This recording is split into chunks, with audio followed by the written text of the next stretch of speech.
जय माता दी। नमस्कार दोस्तों, स्वागत है आप सभी का हमारे YouTube चैनल लक्ष्मी शर्मा की कहानियां पर। भक्तगणों, आज नवरात्रि का 5वां दिन है और नवरात्रि के 5वें दिन में माँ दुर्गा की स्कंद माता के रूप की पूजा की जाती है। इन्हें पदासना देवी भी कहते हैं। कुमार कार्तिकेय की माता होने के कारण इनका नाम स्कंद माता पड़ा। स्कंद माता मोक्ष प्रदान करने वाली देवी है। स्कंद माता को केले का भोग लगाया जाता है। आज का दिन स्कंद माता की पूजा करने से और इनकी कथा का श्रवण करने से जीवन में सुख और शांति आती है। स्कंद माता मोक्ष प्रदान करने वाली देवी है। स्कंद माता की 4 भुजाएं हैं। इनके दाहिनी तरफ की नीचे वाली भुजा जो ऊपर की ओर उठी हुई है उसमें कमल पुष्प है। बाएं तरफ की ऊपर वाली भुजा में वर मुद्रा तथा नीचे वाली भुजा जो ऊपर की ओर उठी है उसमें भी कमल पुष्प ली हुई है। ये कमल के आसन पर विराजमान रहती है। माना जाता है कि स्कंद माता अपने भक्तों से बहुत जल्दी प्रसन्न हो जाती है। ऐसी मान्यता है कि स्कंद माता की पूजा करने से मोक्ष के द्वार खुल जाते हैं। वही निसंतान को माता के आशीर्वाद से संतान प्राप्ति होती है। इस दिन पीले रंग के कपड़े पहने जाते हैं। स्कंद माता को केले और केले से बनी चीजों का भोग लगाया जाता है। स्कंद माता की पूजन विधि। नवरात्रि के 5वें दिन स्नान आदि से निवृत्त होकर पीले रंग के कपड़े पहनकर माता की पूजा करें। स्कंद माता का स्मरण करें। इसके पश्चात स्कंद माता को अक्षत, धूप, गंध, फूल अर्पित करें। माना जाता है स्कंद माता की पूजा करने से भगवान कार्तिकेय भी प्रसन्न होते हैं। माता को बतासा, पान, सुपारी, लौंग का जोड़ा, किशमिश, कमलगट्टा, कपूर, गूगल, इलायची आदि भी चढ़ाए।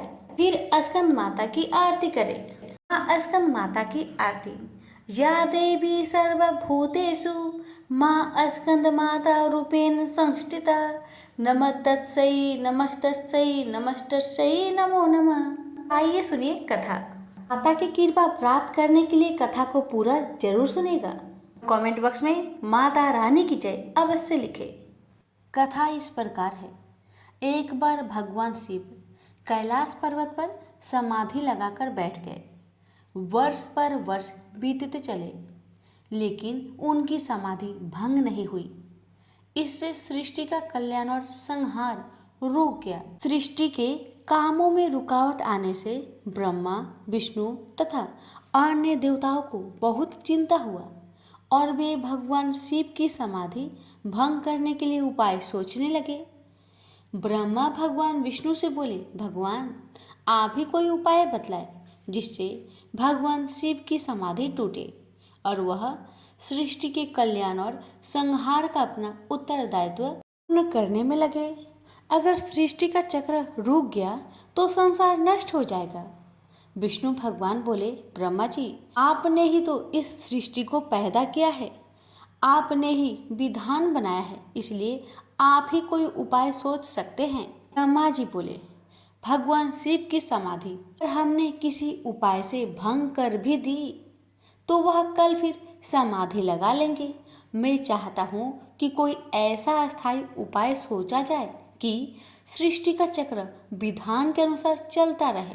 विष्णु जी बोले, हम जिस उपाय से अब तक ऋषि मुनियों की तपस्या भंग करते आए हैं, क्या उसी प्रकार कामदेव को भेजकर भगवान शिव की समाधि भंग नहीं की जा सकती?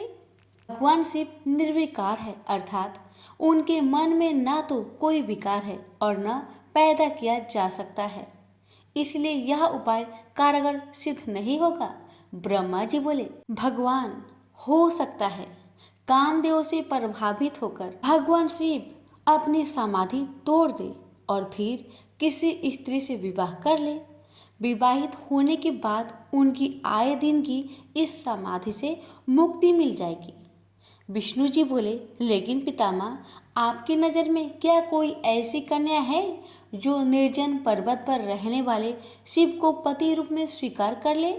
ब्रह्मा जी बोले, मैंने इस काम के लिए योग माया से प्रार्थना की है। उन्होंने चतुर्भुज चामुंडा के रूप में मुझे दर्शन देकर वचन दिया है, वह शिव के साथ विवाह करने के लिए तैयार है। माँ भगवती अपने वचन का पालन करने के लिए प्रजापति की पुत्री के रूप में जन्म ले चुकी है। प्रजापति दक्ष ने उनका नाम सती रखा है। इसका अर्थ है पहले ही सारी व्यवस्था कर चुके हैं। विष्णु बोले, मुझे केवल आपकी अनुमति की आवश्यकता थी भगवान। ब्रह्मा जी बोले, इधर भगवती दुर्गा ने दक्ष प्रजापति की कन्या सती के रूप में जन्म ले लिया था। जब वह बड़ी हुई तो उन्होंने अपने पिता दक्ष प्रजापति से कहा कि वह भगवान शिव का पति के रूप में मन ही मन में वर्ण कर चुकी है।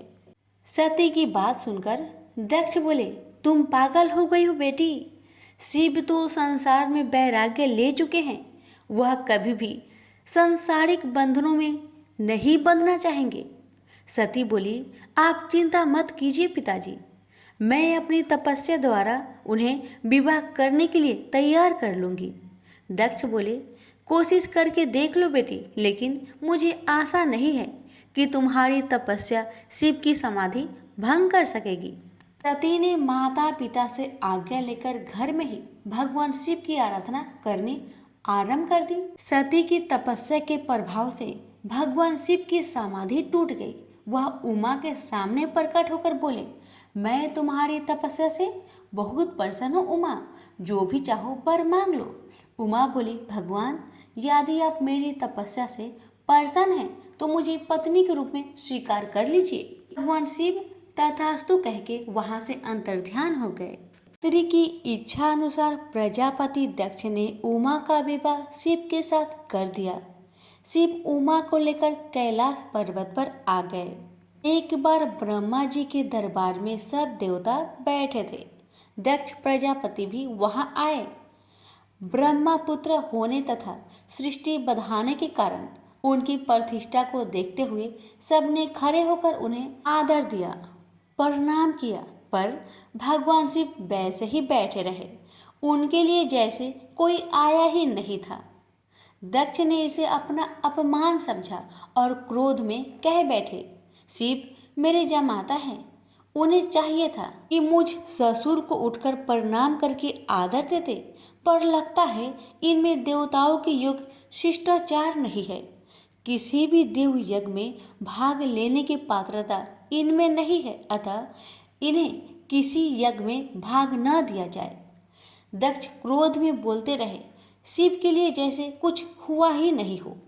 वे उसी तरह मुस्कुराए चुप रहे। ब्रह्मा जी की सभा से लौटने के बाद दक्ष ने अपने श्राप को प्रतिष्ठा के लिए स्वयं एक यज्ञ किया तथा निश्चय किया कि इसी यज्ञ में शिव को यह भाग न देने की प्रारंभ किया जाए। उन्हें उस विशाल यज्ञ में भाग लेने के लिए समस्त देवताओं को आमंत्रण भेजा। यज्ञ शुरू हुआ तो देवता लोग आकाश मार्ग से यज्ञ में भाग लेने के लिए जाने लगे। दक्ष की पुत्री सती तो अपने पति शिव के साथ कैलाश धाम में बैठी थी। देवताओं तथा देव पत्नियों को इस प्रकार सज धज कर जाते देख शिव से पूछ बैठी, प्रभु ये सारे देवता अपनी पत्नियों के साथ कहाँ जा रहे हैं? तब भगवान शिव ने कहा, तुम्हें पता नहीं, तुम्हारे पिता दक्ष प्रजापति ने भूमंडल पर बहुत बड़ा यज्ञ शुरू किया है, उसी में भाग लेने के लिए ये सब जा रहे हैं। यह सुनकर सती को आश्चर्य हुआ। उन्होंने कहा, पिताजी विशाल यज्ञ कर रहे हैं और अपनी ही बेटी तथा जमाता को पता ही नहीं। आपके पास निमंत्रण आया है क्या? शिव जी ने हंसकर कहा, अगर निमंत्रण आता तो क्या तुम्हें पता न चलता? सोचा होगा कि जहाँ सब देव तथा देव नारियां देवोपम वस्त्र तथा अलंकारों से सजी धजी आएंगी, वहाँ हमारा जमाता भूत प्रेतों जैसी वेशभूषा में आकर शोभा बढ़ाने के बजाय मेरी हंसी कराएंगे। इसलिए शायद उन्होंने निमंत्रण नहीं भेजा। ने तो उस अपमान की कोई परवाह नहीं की, पर सती अपने तथा अपने पति के प्रति इस प्रकार के व्यवहार से बहुत दुखी हुई तथा इसे अपना अपमान समझा। वे बोली, अपनी प्रतिष्ठा तथा दिखावती श्रेष्ठता का इतना ही ध्यान था तो बेटी ब्याहने से पहले सोचना चाहिए था। मैं पति के इस अपमान को बिल्कुल भी नहीं सहूंगी। मुझे आज्ञा दीजिए, मैं वहां जाकर पिता से पूछती हूँ तथा ये भी देखूंगी कि देवगण कैसे हैं जो देवाधिदेव शिव के बिना उस यज्ञ में भाग लेने जा रहे हैं। शिव ने कहा, उन देवों को क्या पता है कि हमें निमंत्रण नहीं दिया गया है। वैसे भी तुम्हें इस बारे में ज्यादा विचार नहीं करना चाहिए। बिना निमंत्रण के जाने पर अपमान होता है, इसलिए मेरी सलाह है कि तुम भी मत जाओ। सती अपने पिता द्वारा की गई इस उपेक्षा तथा अपमान को सह न पा रही थी। पति शिव की आज्ञा न मिलने पर भी सती अपने पिता के घर जाने की जिद पर अड़ी रही। शिव ने सोचा कि सती क्रोध में है, पता नहीं कुछ अनहोनी ना हो जाए, इसलिए उन्होंने अपने कुछ गणों को सती की रक्षा के लिए भेज दिया। सती अपने पिता के घर पहुंची तो उनकी माता और बहनों ने तो बड़े स्नेह और सम्मान के साथ उनका स्वागत किया, लेकिन दक्ष तथा उसके समर्थकों ने उमा के प्रणाम का उत्तर देना तो दूर, उनकी ओर आंख उठाकर भी नहीं देखा। सती को अपने अपमान की परवाह नहीं थी। उन्होंने पिता से पूछा, पिताजी, आप प्रजापति की माया के अनुसार इतना बड़ा कर रहे हैं, इसमें भाग लेने के लिए देवगण तथा आपकी अन्य पुत्रियां तथा जमाता भी आमंत्रित है। मुझे और मेरे पति को आपने आमंत्रित क्यों नहीं किया? दक्ष ने कहा, सती, तुम अब मेरी पुत्री से अधिक किसी की पत्नी हो। तुम्हारे पति की उद्दंडता के कारण मैंने उसे श्राप दिया है। वह यज्ञ भाग का अधिकारी नहीं होगा। वैसे भी भूत पिचासों के साथ शमशान में रहने वाले का स्वर्ग में रहने वाले देवताओं के बीच कोई स्थान नहीं होता। सती ने कहा, वे आपके जमाता है, आपने उनकी पाद पूजा की है। वे देवों के देव महादेव हैं। यदि उन्हें ही यज्ञ भाग से वंचित किया गया तो वह यज्ञ उनके बिना सफल नहीं होगा। मैं स्वयं इसकी हव्य बनूंगी। इतना कहकर सती यज्ञ कुंड में कूद पड़ी। सती को यज्ञ कुंड में कूदते देख वहां हाहाकार मच गया। लोग उठ उठकर भागने लगे। यज्ञ की सामग्री लोगों के पैरों से कुचलकर इधर उधर जा गिरी। सती को इस प्रकार सती होते देख शिव के गण यज्ञ में आए ऋषि मुनियों और दक्ष के सैनिकों पर टूट पड़े। देख महर्षि भृगु वेद मंत्रों से अग्नि में आहुतियां देने लगे। महाशक्तिशाली अनगिनत दैत्य पैदा हो गए और शिव के गणों का संहार करने लगे। तभी आकाशवाणी हुई, मूर्ख दक्ष, तूने जिसको अपनी पुत्री समझकर अपमान किया है, अनादि शक्ति, जगत की सृष्टा, रक्षिका और कल्पात में संहार करने वाली है। वही योग माया माँ भगवती है। तूने उनका अनादर करके अपने विनाश के द्वार खोल लिए हैं। अब शिव के क्रोध से तेरी रक्षा करने वाला इस संसार में कोई नहीं है। भगवान शिव के गण भागकर उनके पास पहुंचे और उन्होंने सती के सती होने की पूरी घटना सुना दी। उमा के सती होने की घटना सुनकर भगवान शिव के क्रोध की सीमा ना रही। उन्होंने अपनी एक जटा उखाड़कर पर्वत पर दे मारी, जिससे महाप्रलय के समान भयंकर शब्द के साथ ही महापराक्रमी वीरभद्र पैदा हो गया। वीरभद्र के उत्पन्न होते ही दसों दिशाएं कांप उठी। फिर शिव जी ने दूसरी जटा उखाड़कर एक चट्टान पर दे मारी, जिससे महाकाली उत्पन्न हो गई। उनका रूप इतना विकराल था कि उन्हें देखकर शिव के गणों में भी भय की लहर सी दौड़ गई। महाकाली के साथ ही काली, कात्यायनी, ईशानी, चामुंडा, मुंड, मर्दनी, भद्रकाली, भद्रा, वली और वैष्णवी भी पैदा हो गई। फिर भद्र ने कहा, भगवान आज्ञा दीजिए, मैं क्या करूं? यदि आपकी आज्ञा हो तो मैं क्षण भर में ही सारे समुद्र को सोख कर मुझे ब्रह्मांड को भस्म कर डालूं और सारे देवताओं और ऋषि मुनियों को भी भस्म कर दूं।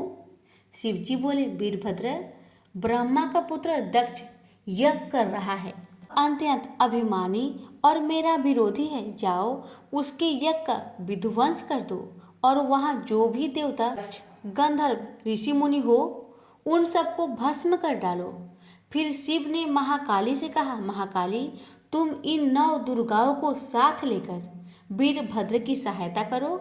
दक्ष उसकी पत्नी और बंधु बांधवों को मारकर उसके वंश को समाप्त कर दो। भगवान शिव की आज्ञा पाते ही वीरभद्र और भद्रकाली ने यज्ञ भूमि में पहुंचते ही जैसे प्रलय मचा दी।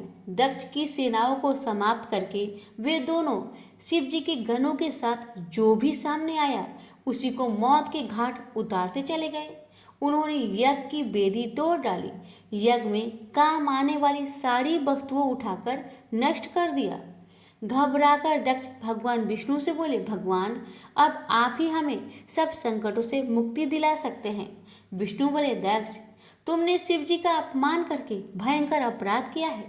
उनके गणों का सेनापति वीरभद्र इतना शक्तिशाली है कि मैं भी उनका कुछ नहीं बिगाड़ सकता। वीरभद्र ने ऋषि मुनियों और देवताओं को पृथ्वी पर पटक पटक कर मार डाला। भृगु ऋषि की छाती पर पाँव रखकर उनकी दाढ़ी उखाड़ ली। शिव जी को देखकर हंसने वाले ऋषि पूषा के दांत तोड़ डाले और फिर वेदी के भीतर छिपे दक्ष को बाहर खींचकर उसका सिर हाथों से मोड़कर धधकते हुए अग्नि कुंड में फेंक दिया। इस प्रकार अपने स्वामी का अपमान करने वाले दक्ष को पूर्ण रूप से दंडित करके वीरभद्र कैलाश पर्वत पर लौट गए। प्रेम से बोलिए उमापति शंकर भगवान की जय, नौ दुर्गा माता की जय। इस अध्याय में सुनेंगे निशुंभ वध की कहानी। राजा ने कहा, ऋषिराज आपने रक्त बीज के वध से संबंध रखने वाला वृत्तांत मुझे सुनाया। अब मैं रक्त बीज के मरने के पश्चात क्रोध भरे हुए शुंभ व निशुंभ ने जो कर्म किया वह सुनना चाहता हूँ। महर्षि मेधा ने कहा, रक्त बीज के मारे जाने पर शुंभ और निशुंभ को बहुत क्रोध आया और अपनी बहुत बड़ी सेना को इस प्रकार सर्वनाश होते देखकर निशुंभ देवी पर आक्रमण करने के लिए दौड़ा। उसके साथ बहुत से बड़े बड़े असुर देवी को मारने के वास्ते दौड़े और महापराक्रमी शुंभ अपनी सेना सहित चंडिका को मारने के लिए बढ़ा। फिर शुंभ और निशुंभ का देवी से घोर युद्ध होने लगा और वह दोनों असुर इस प्रकार देवी पर बाण फेंकने लगे जैसे मेघों से वर्षा हो रही हो। उन दोनों के चलाए हुए बाणों को देवी ने अपने बाणों से काट डाला और अपने शस्त्रों की वर्षा से उन दोनों दैत्यों को चोट पहुंचाई। निशुंभ ने तीक्ष्ण तलवार और चमकती हुई ढाल लेकर देवी के सिंह पर आक्रमण किया। अपने वाहन को पहुंची हुई देखकर देवी ने अपने क्षुद्र नामक बाण से निशुंभ की तलवार व ढाल दोनों को ही काट डाला। तलवार और ढाल कट जाने पर निशुंभ ने देवी पर शक्ति से प्रहार किया। देवी ने अपने चक्र से उसके 2 टुकड़े कर दिए। फिर क्या था, दैत्य मारे क्रोध के जल भुन गया। उसने देवी को मारने के लिए उसकी ओर शूल फेंका, किंतु देवी ने अपने मुक्के से उसको चूर चूर कर डाला। फिर उसने देवी पर गदा से प्रहार किया।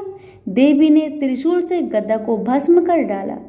इसके पश्चात वह फरसा हाथ में लेकर देवी को ओर लपका। देवी ने अपने बाणों से उसे धरती पर सुला दिया। अपने पराक्रमी भाई निशुंभ के इस प्रकार से मरने पर शुंभ क्रोध में भरकर देवी को मारने के लिए दौड़ा। रथ में बैठा हुआ उत्तम आयुधों से सुशोभित अपनी 8 बड़ी बड़ी भुजाओं से सारे आकाश को ढके हुए था। शुंभ को आते हुए देखकर देवी ने अपना शंख बजाया और धनुष की टंकार का भी अत्यंत दुस्सह शब्द किया। साथ ही अपने घंटों के शब्द से, जो कि संपूर्ण दैत्य सेना का तेज को नष्ट करने वाला था, संपूर्ण दिशाओं को व्याप्त कर दिया। इसके पश्चात देवी के सिंह ने भी अपनी दहाड़ से, जिसे सुन बड़े बड़े बलवानों का मद चूर चूर हो जाता था, आकाश पृथ्वी और 10 दिशाओं को पूरित कर दिया। फिर आकाश में उछलकर काली ने अपने दांतों तथा हाथों को पृथ्वी पर पटका। उसके ऐसा करने से ऐसा शब्द हुआ जिससे कि उससे पहले के सारे शब्द शांत हो गए। इसके पश्चात शिवदूती ने असुरों के लिए भय उत्पन्न करने वाला अट्टहास किया, जिसे सुनकर सब दैत्य थर्रा उठे और शुंभ को बड़ा क्रोध हुआ। फिर अंबिका ने उसे, अरे दुष्ट, खड़ा रह कहा तो आकाश से सभी देवता जय हो बोल उठे। शुंभ ने वहां जाकर ज्वालाओं से युक्त एक अत्यंत भयंकर शक्ति छोड़ी, जिसे आते देखकर देवी ने अपनी मोहलका नामक शक्ति से काट डाला। राजन, फिर शुंभ के सिंहनाद से तीनों लोग व्याप्त हो गए और उसकी प्रतिध्वनि से ऐसा घोर शब्द हुआ जिसने इससे पहले के सब शब्दों को जीत लिया। शुंभ के छोड़े बाणों को देवी ने और देवी के छोड़े बाणों को शुंभ ने अपने बाणों से काटकर सैकड़ों और हजारों टुकड़ों में परिवर्तित कर दिया। इसके पश्चात जब चंडिका ने क्रोध में भर शुंभ को त्रिशूल से मारा तो वह मूर्छित होकर पृथ्वी पर गिर पड़ा। इतने में निशुंभ चैतन्य होकर वहां धनुष लेकर आया और अपने बाणों से उसने देवी काली तथा सिंह को घायल कर दिया। फिर उस राक्षस ने 10,000 भुजाएं धारण करके चक्र आदि आयुधों से देवी को आच्छादित कर दिया। तब भगवती दुर्गा ने कुपित होकर अपने बाणों से उन चक्रों तथा बाणों को काट डाला। यह देखकर निशुंभ हाथ में गदा लेकर चंडिका को मारने के लिए दौड़ा। उसके आते ही देवी ने तीक्ष्ण धार वाले खड्ग से उसकी गदा को काट डाला। उसने फिर त्रिशूल हाथ में ले लिया। देवताओं को दुखी करने वाला निशुंभ को त्रिशूल हाथ में लिए हुए आता देखकर चंडिका ने अपने शूल से उसकी छाती पर प्रहार किया और उसकी छाती को चीर डाला। शूल विदीर्ण हो जाने पर उसकी छाती में से एक उस जैसा ही महापराक्रमी दैत्य ठहर जा कहता हुआ निकला। उसको देखकर देवी ने बड़े जोर से ठहाका लगाया। अभी वह निकलने भी न पाया था कि उसका सिर अपनी तलवार से काट डाला। सिर के कटने के साथ ही वह पृथ्वी पर गिर पड़ा। तदंतर सिंह दहाड़ कर असुरों को भक्षण करने लगा और काली शिव दूती भी राक्षसों का रक्त पीने लगी। कौमारी की शक्ति से कितने ही महादैत्य नष्ट हो गए। ब्राह्मणी की कमंडल के जल से कितने ही असुर तेजोहत हो गए।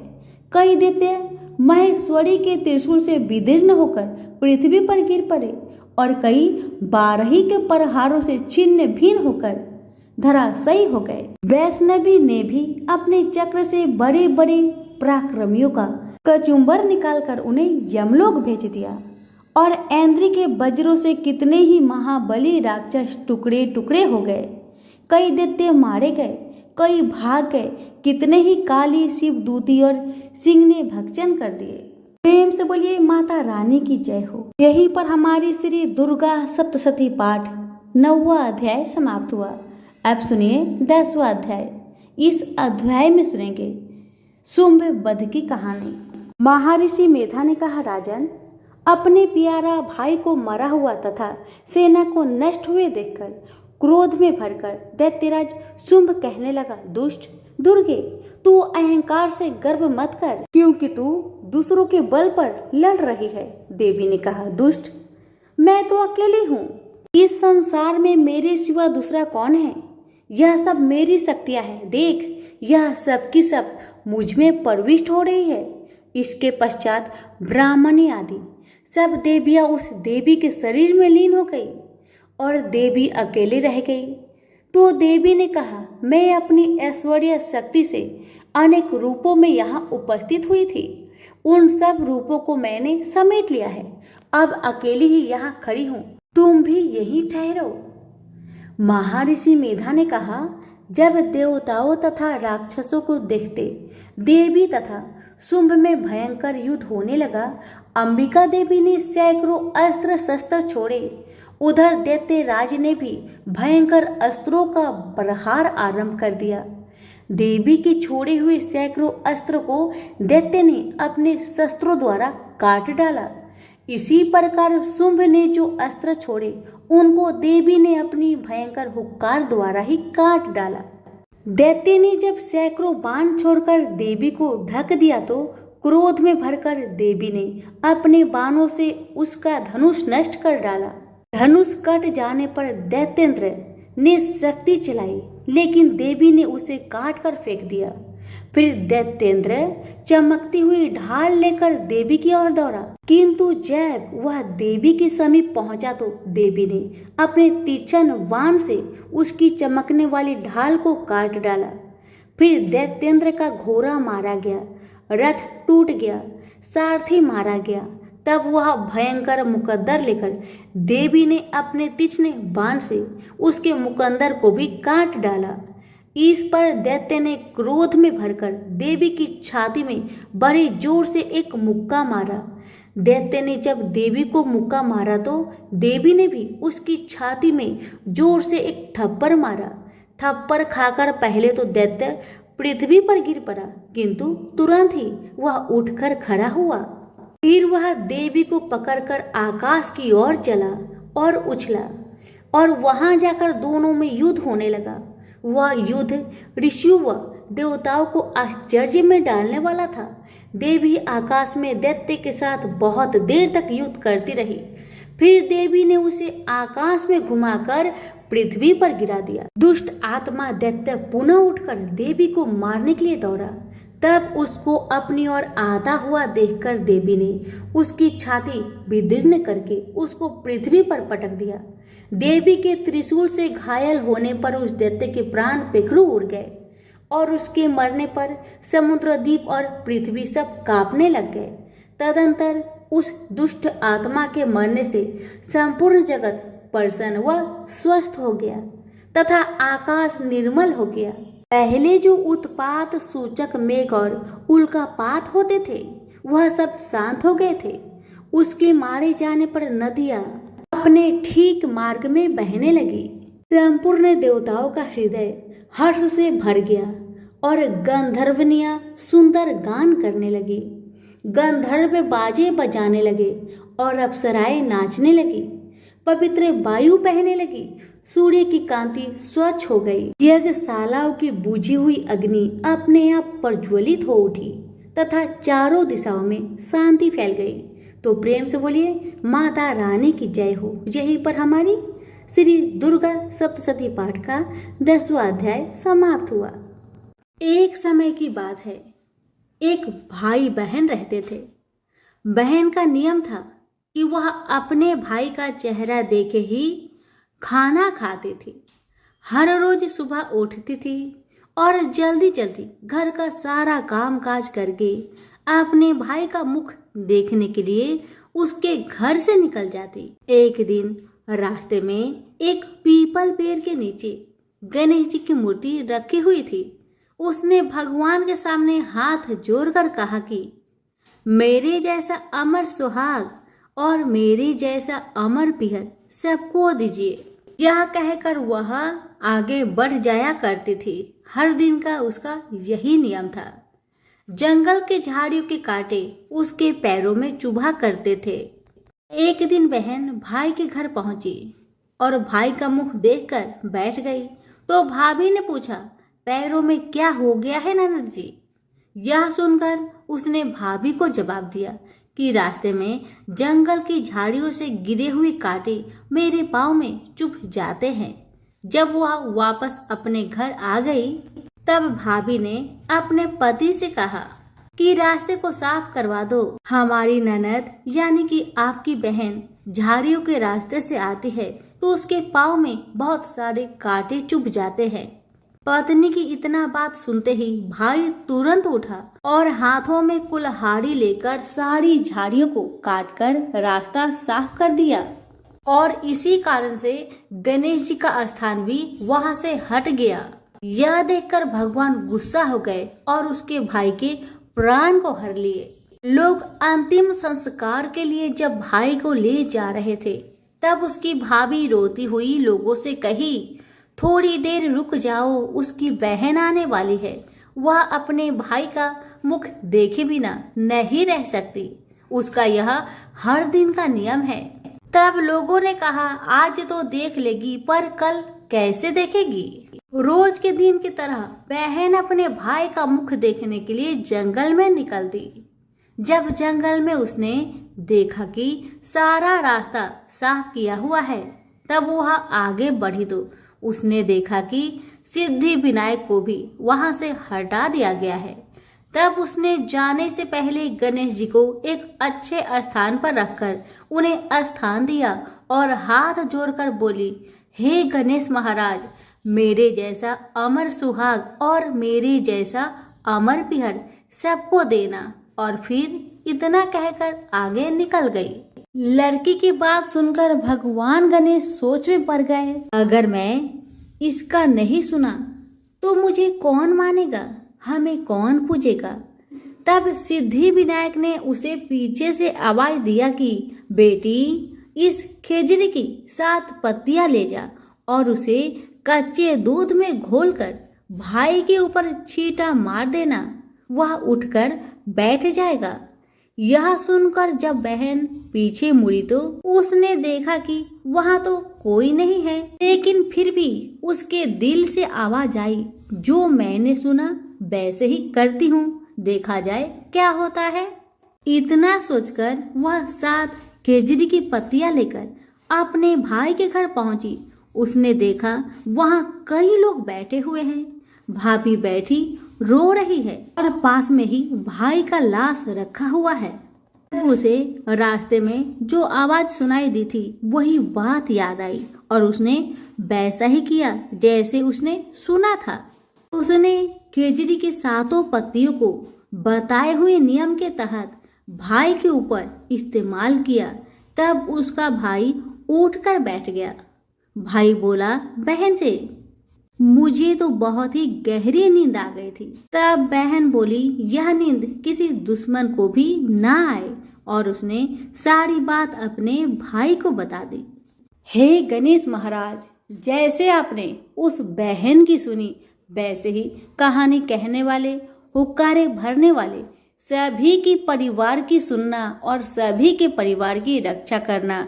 सभी प्रेम से बोलिए गणेश महाराज की जय हो। बहुत समय पहले की बात है। एक गांव में 7 भाई और एक बहन रहा करती थी। वो सब कुछ सुनती, पर जैसे ही विनायक जी का नाम आता तो घगरा झटका कर चली जाती। हर रोज उसका यही आदत था, जब भी गणेश महाराज का नाम आता तो घाघरा झटका कर चली जाती। एक दिन उस लड़की की इस आदत पर विनायक जी बहुत नाराज हुए और गणेश महाराज उस बहन को भयभीत करने लगे। डर के मारे बहन का तो बुरा हाल हो गया, बेचारी सूखने लगी। अपनी बहन को सूखता देख 7 भाइयों ने आकर पूछा, बहन क्या बात है, तुम इतनी दुखी क्यों हो, मुझे बताओ।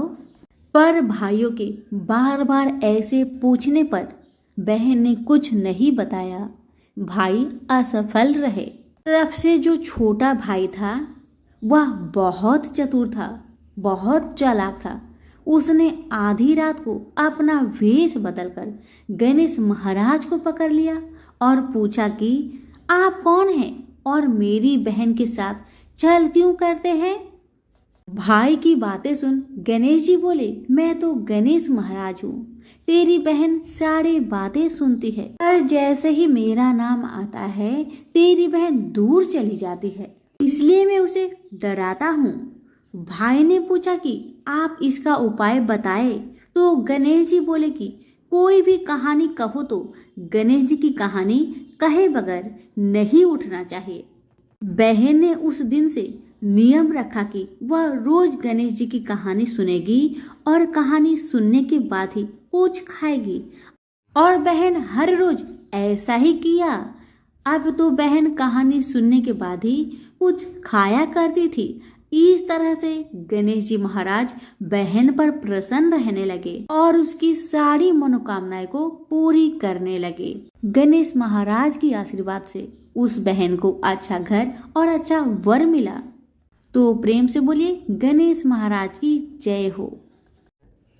एक बार एक मेढक और मेढकी तालाब में साथ रहते थे। मेढक गणेश जी का बहुत बड़ा भक्त था। वह हर रोज गणेश जी की पूजा करता था। वह कुछ काम न करता, बस गणेश जी का नाम जपता रहता। मेढकी उससे बहुत परेशान थी।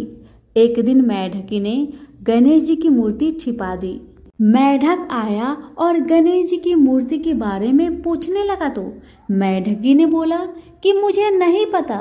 एक दिन एक औरत उनके तालाब के पास आई और उसने अपने मटके में पानी भरने लगी। जैसे ही उसने पानी भरा वैसे ही मेढक और मेढकी उसके मटके के अंदर चले गए। घर जाकर उस औरत ने पानी गैस पर रख दिया। मेढक और मेढकी भी साथ में जलने लगे। मेढकी मेढक को बोलने लगी कि तुम तो गणेश जी की बहुत बड़ी भक्त हो, तो बोलो गणेश जी को हमें बचाए। मेढक ने यह सुनकर गणेश जी का नाम जपना शुरू कर दिया। थोड़ी देर बाद एक सांड आया और अपने दोनों सींग मटके पर जा मारा और मटका जमीन पर गिरकर टूट गया और दोनों बच गए। मेढक ने घर जाकर गणेश जी की मूर्ति मेढक को लौटा दी और उसने भी गणेश जी का पूजन करना शुरू कर दिया। तो प्रेम से बोलिए गणेश महाराज की जय हो।